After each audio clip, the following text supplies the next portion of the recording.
Бүдүү-ай – так называется последний месяц уходящего года. Это время очищения и подготовки как в домашнем хозяйстве, так и в духовном смысле. Все плохое, печальное оставляем позади и вступаем в Новый год с хорошими, добрыми помыслами. После наступления Шага, который в этом году приходится на 21 февраля, наступит Ак-ай – белый месяц. Когда уже наступает Шага, вот в этот момент, уже 21-го, уже все начинают полным ходом праздновать. Это на площади Арата очень много мероприятий. И наши ветераны на площади Арата тоже будут благопожелания читать, говорить. На мероприятии в Центре тувинской культуры участникам рассказывали об обряде Сан-Салыр – жертвенный огонь. Казалось бы, все мы знаем о правильном проведении этого священного обряда. А вот ветераны пояснили молодым, что согласно древним традициям и историческим сведениям, вовсе не обязательно подниматься на самую высокую возвышенность. И можно разжечь жертвенный огонь на любой имеющейся рядом небольшой возвышенности у пастбища со стороны востока, откуда восходит солнце.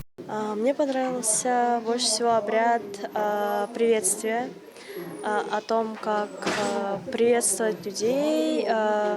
Мне запомнилось то, что младшие должны держать за руку старших и говорить, как бы «я поддерживаю тебя» вот этим самым жестом. Благодаря усилиям со стороны государственной власти, образовательных учреждений, общественных институтов и научных организаций по сохранению и развитию коренных традиций, обычаев и культуры, дети, школьники и студенты все больше узнают о традициях своего народа. Алдын Казбуян, Шулба Мунгуш, Айдана Сенденма, Тува 24.